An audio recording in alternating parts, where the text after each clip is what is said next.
Bumi mubeng nyokro manggilingan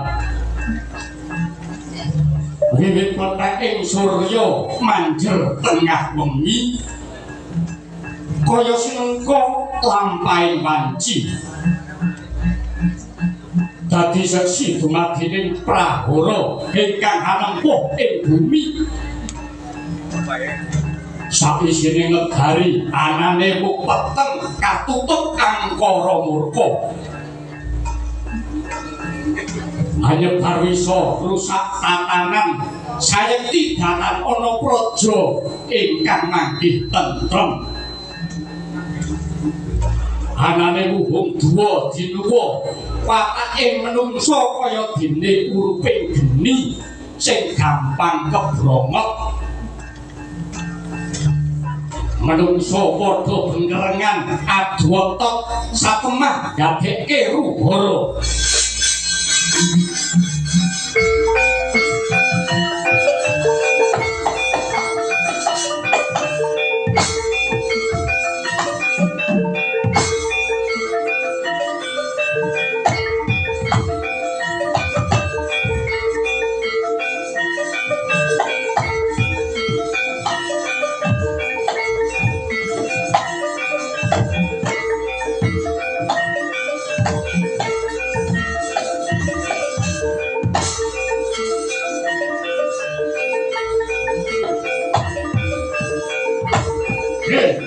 Bilung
lan campuh samya medali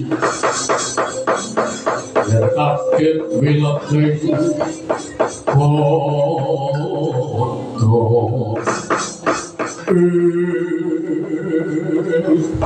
wah lakala tokok lan kowe bilung Nun wong dipun ngadhawu sira nami jingkeng abdi Kuntaka. Nggih, wonten dawuh basa kula pun bingung. Nadyan jaman Ramayana wis kapungkur adoh. Nanging wujud ragane Dasamuka wis mati kurukan lemah. Nanging kok penemune Dasamuka lan cara-caraku anggonku nyebar kapitayan sing lenah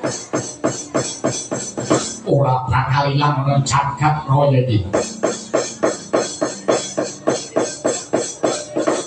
Bunco paduka niku wong duwe watak elek wae kok seneng kok. Watak elek tur nyebar teng pundi-pundi paduka kok seneng. Apik lan elek kuwi mung gumantung saka ngendi gone nyawang kok. Lho, kula niku dipun setahun jeblok serendeng kalih dika. Paduka niku dimo nganti modar kok nggih mboten owah mboten diusir to piye. mbok inggih mertobat. Kok wiwit kuncung nganti gelem wiwit aku urip ana ing alam donya nganti saiki aku semutar parandene sing tak gayuh ora wah ora gijir ya kuwi anggonku kepengin mondong mustikane jantungku ya kuwi ora liya titising Widawati kok kudune wis kelingan karo lakonku biyen tak rewangi negaraku remuk bondo donya entek para prajurit Senopati padha mutar ning kabeh kuwi mergo nggonku kedanan karo Widawati kok oh ngoten lho kula niku tetep kalingan wong paduka niku gawe rekasane wong sadonya cobi to sing keri dhewe sing nganti gondol nyawa niku paduka niku ngrusuni bojone wong liya cobi upami jenengan yen boten nyolong Dewi Sinta umpami Dewi Sinta jenengan boten colong jenengan belekke mesti boten ngeten iki dadi negara sampeyan rusak niku mergo perkara wong wedok ya ancen wong ayu ki larang regane kok kan mula ya pancen kudu ditoi mati anek aku ngono entek ngomah entek ngalas ora dadi ngopo ha jenenge mustikane jantung waduh mula ya bener bener sih nuwun ki nyolong Dewi Sinta mergo sing ditresnani namung Dewi Sinta mbok piye carane jenenge katresnan kuwi kudu ditoi pati mbok aku bojone wong nek jenenge tresna ya ora dadi ngopo bener sing dadi cangkem ulung pancen bener nabian di kaya ngopo aku ora bakal mendhuh nek paduka niku mbok eling paduka niku gayuh titising Widawati mongko titising Widawati sakniki manjing kaliyan para Sembadra para Sembadra niku bojone Raden Arjuna nanging aku ora bakal mendhuh tetep bakal tak goleki bakal tak tresnani kok mergo sing gumono musik jantungku ya mung titising Widawati ana para Sembadra niku mun duwe bojo bojone Raden Arjuna nadyan di kaya ngopo aku ora bakal mendhuh gagah-gagah wong lanang lamun kok bisa ngrebut karo bojone wong liya wih rungokno bener waton Janaka Klimpe bakal tak gendong bakal kondong nganti Janaka ora ngerti mula kan sapa iku mumpung dina iki para Pandhawa padha rawas padha lagi seneng mukti Pandhawa lagi kurang prihatin kula negarane saiki ora tentrem dina iki aku bakal mlebu hanen mancing sakjroning Bayu Buthaka lha liripun kados pundi aku bakal mlebu menyang negara Amarta kabeh kawula kuwi sing cangkep diadi lumpukno wong-wong sing julik mlebu Amarta keparengipun nyebarno kapitayan sing aneh beda agama gawe nang Sulaya kok tunggal suku gawe nang padha padu dina iki rusaken uteke wong sak Nuswantara tak dawuh tak sakoni Raja Bala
Toipati.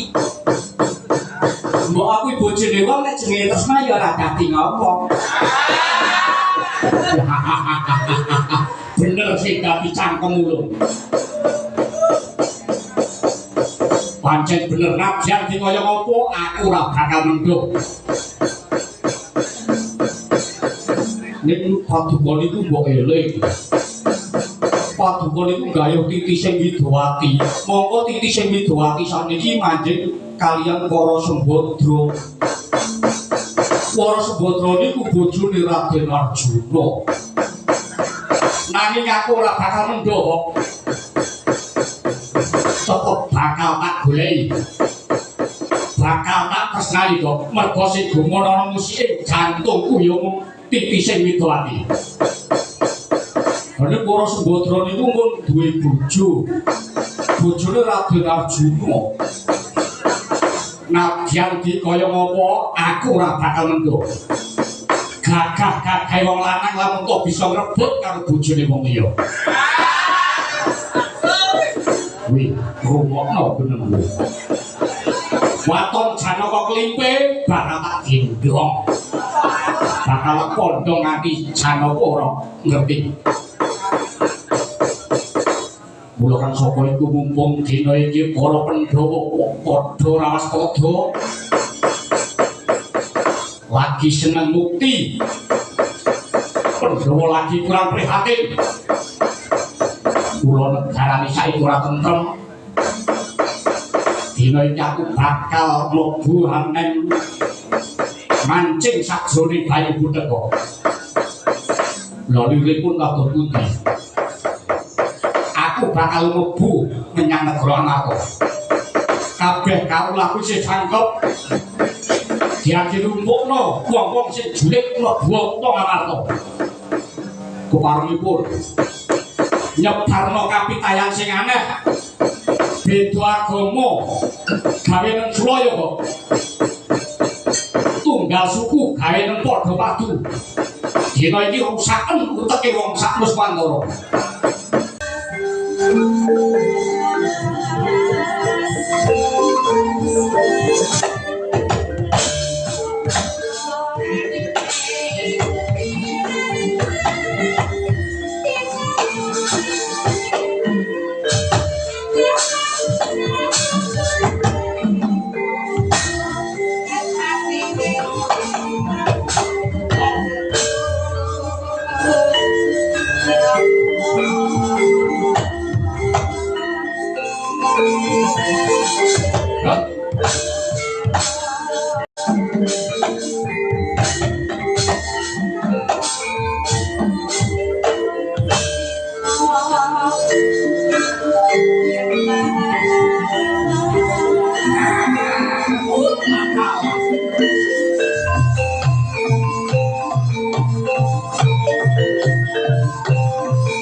Ayo di budal di kanca-kanca ayo jak budal dina iki dina jak budal nyanyi Kang aku ora ngerti ngetutke Ratu Gustine ayo nyebar kapitayan jenengan pokoke ayo yen ngono tak dereke ayo yo mlaku alon-alon ae ayo melu budal ora kowe ndak melu ora Kang ngacane budal kok yo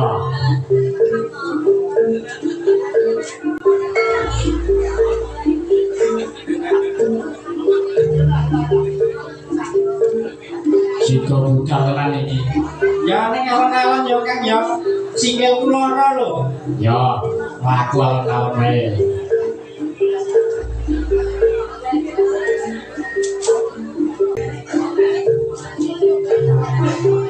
kowe sida melu ora kacane sida mangkat lho katok-katok ban melu yo melu iya alon-alon lho lho abot iki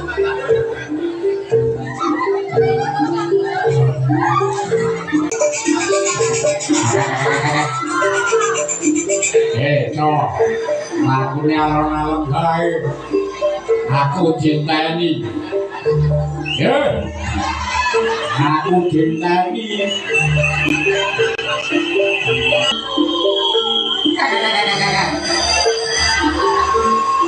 ini melu mangkat yo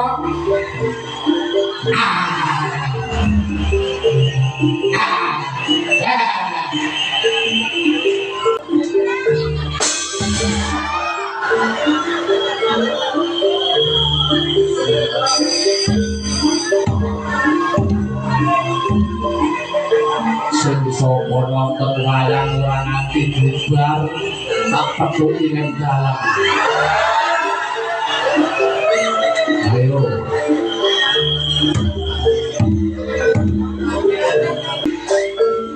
iki bocah kaya wayang malah turu wae to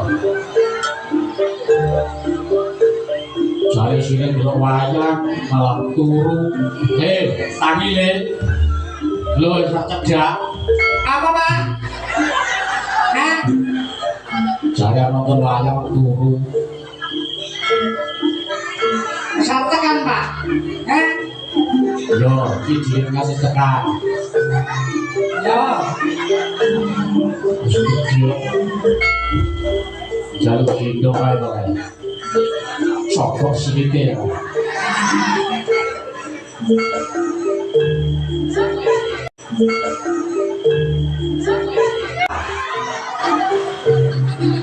ya aduh Pak panas sih ngopo hujan-hujan ya panas Pak panas ya ya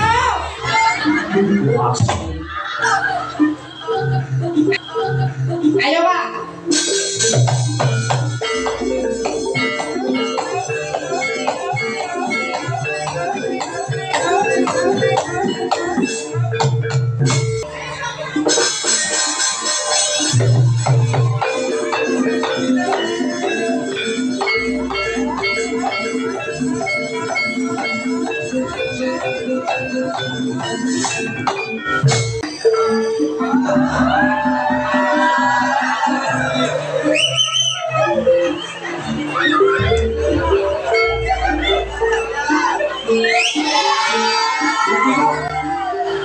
wong liwat iki do nyandi lagi.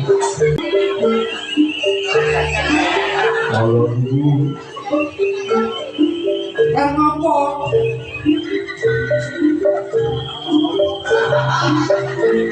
ngata Rupamu kan bejajil. waktu lah duitku kok biro 50.000 100.000 karena aku duit tak masalah sebutnya biar Rupamu wis rono. wow tenan muka Moh. wow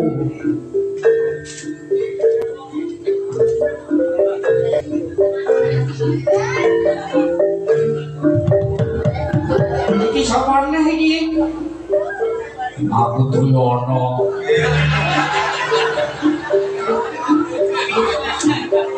cari sampian dagang yuk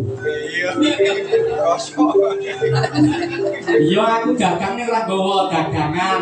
Halo yang tumbas Tumbas apa?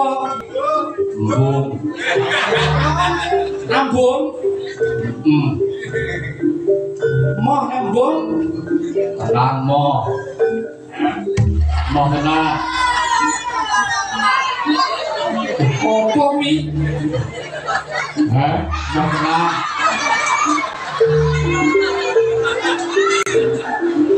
Nek iso bendal gandul. mosok maju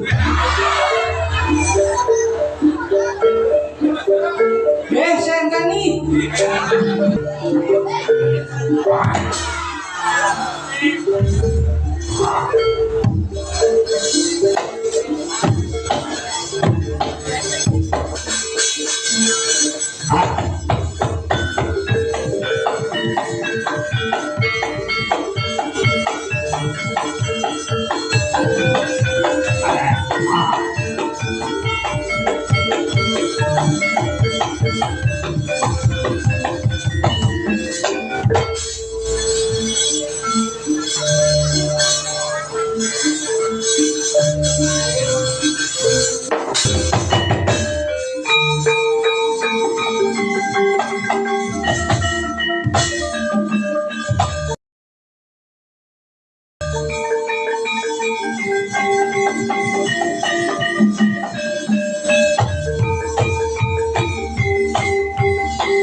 Gending sesantine swara Lepungarane Pramudita sirna kang durbawa sinape kandhingan Kenta tapat minangka pandam pandhane ngrekat bumi akasa yen dadi panguasane diri sejati Undaling Wajrahira wana tuhuang kalbu kangen dengan uju mring rahayu ayu Kunarungsa minangka bukane kandha paring Raka Prabu Baladewa Satemas sakala daya-daya jengkar saking palenggan Gya saksana hakacarai rawuh Sinun Prabu Baladewa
Cilangem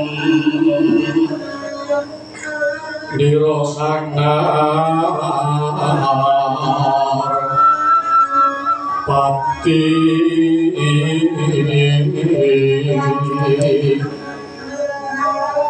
Wambahira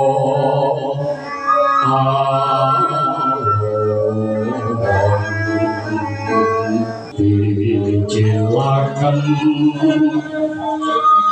Dira Sangnar Pati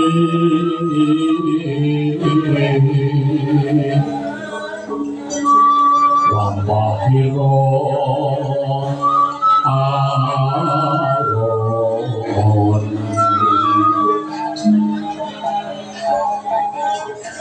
Kena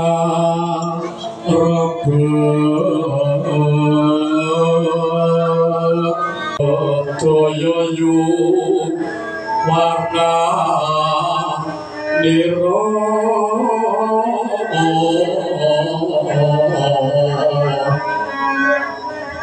sulahira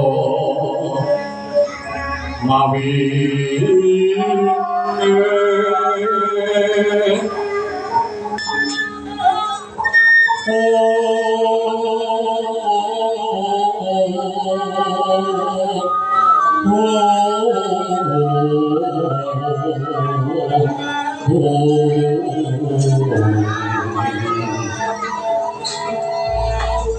Nirvito Thari Tumurun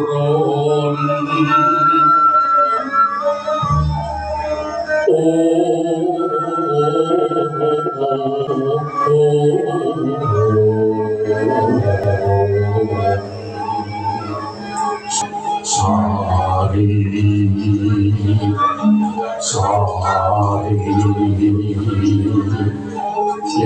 Sari Tumurun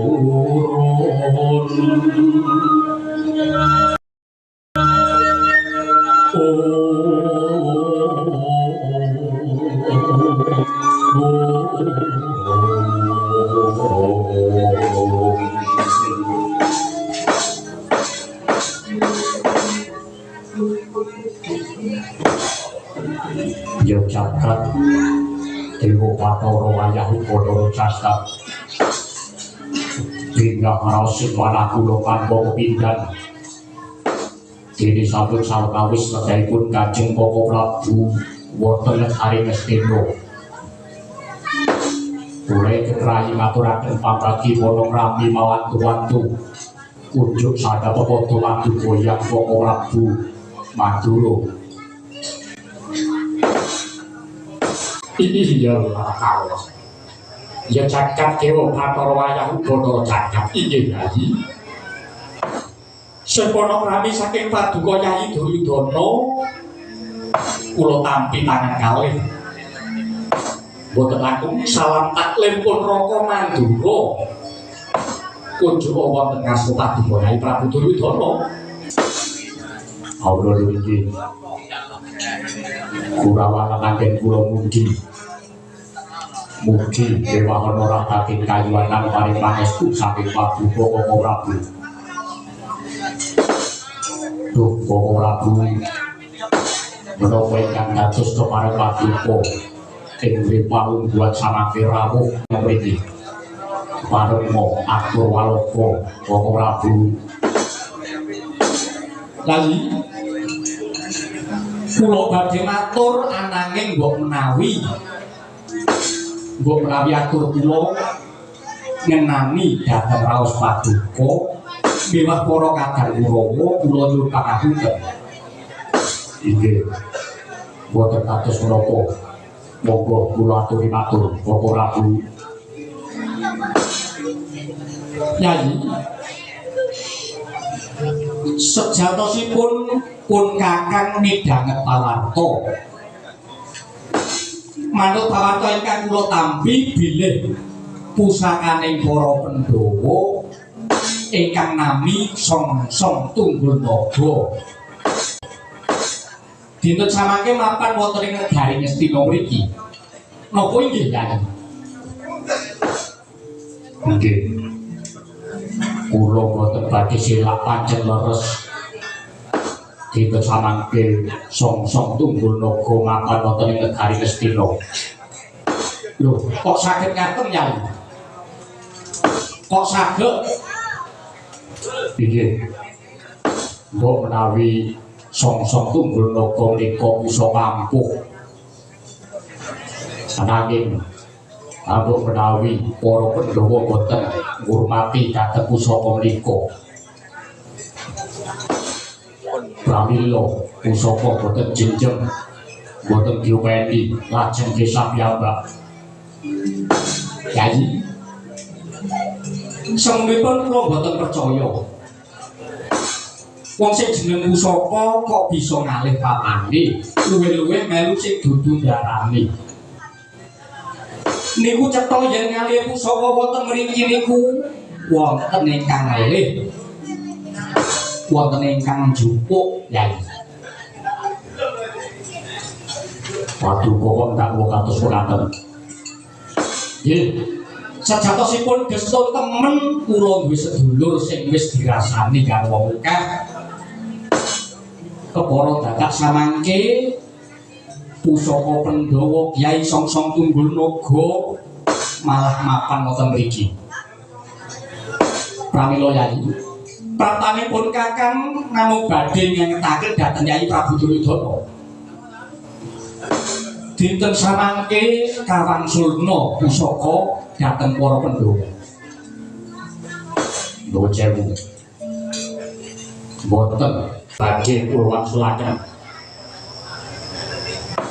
Lho, sababipun napa Yayi? Nggih. Awit manut wangsit ingkang kula tampi pusaka Songsong Tunggul Naga menika minangka srana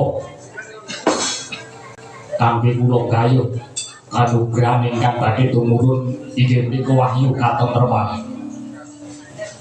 Pramila saking menika sampun ngantos paduka Koko Prabu mukreh-ukreh dhateng kalengganipun pusaka Songsong Tunggul Naga. Ya jagat Dewa Batara. Sepisan malih Yayi Prabu kula namung badhe ngengetaken paduka samangke kedah mangsulaken pusaka Sangsa Tungganaga dhateng para Pandhawa. Awit dinten samangke sedherek paduka Pandhawa nembe kaijalan kadang kula Yai Janaka mentar saking kasatriyan mongko kawingguh pusaka Ngamarta uga ilang. Mila Yai kula aturi mesaken dhateng rai-rai paduka para Pandhawa. Mbok inggih mesakne. Bocewu. Perkawis Janaka ical malah kebeneran tumrapik Duryudana. Yen nganti Janaka mati syukur. Dinten menika kula tetep gegeti pusaka Tungganaga. Boten badhe kula wangsulaken. Latala, ya cakat Dewa Bathara Yai. Paduka boten sembada mangsulaken menawi kathah cetha. Cetha menawi pusaka boten mapan wonten mriki piyambak. Pramila prasaja Yai, sing mendhet sinten Paduka Cala piyambak napa wonten tiyang ingkang ndelik wonten mriki?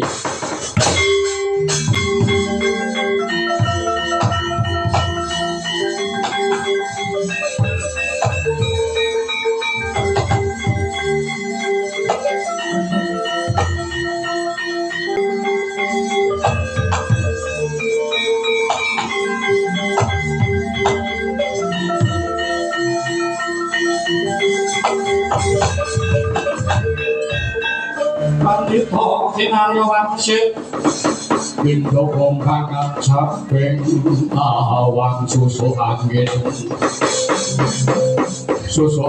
ngendika Milahe Mas Tunama Sidi. Lho, sapa yana Pandhita? Aku Begawan Wisangkara. Wisangkara? Ya dasar kepara nyata kowe Prabu Baladewa. Ya pancen bener aku ratu Mandura Prabu Baladewa.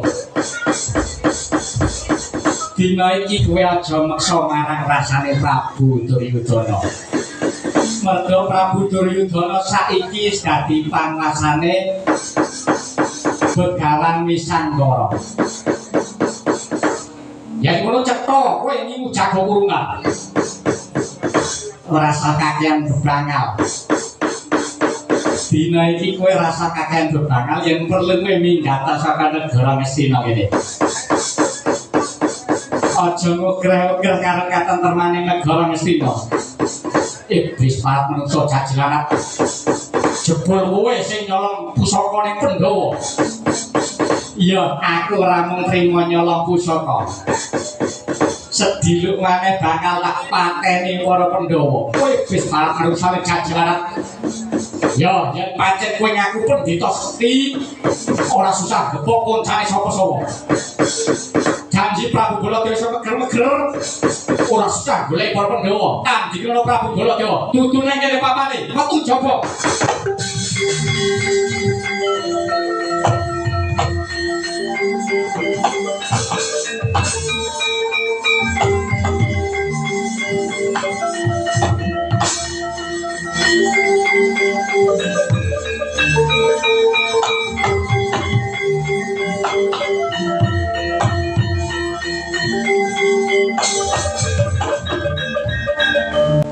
Patus putih berdiko papan ini kersane jenenge regit jikani itu kersane pun toh sak mangke Paduka yang bilang Dewa Kaji Begawan Wisangkara kemawon ingkang tumandang mereka katen Nabi kita samangke kados mekaten mangsa para papan para kadang sata Kurawa kinen ngombyong sakemaripun Bapak Begawan Wisangkara. Nggih, kawula nek sendika dawuh. Angin aja anti ucapa syukur-syukuran ing asane Gusti Pangeran awan.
Thank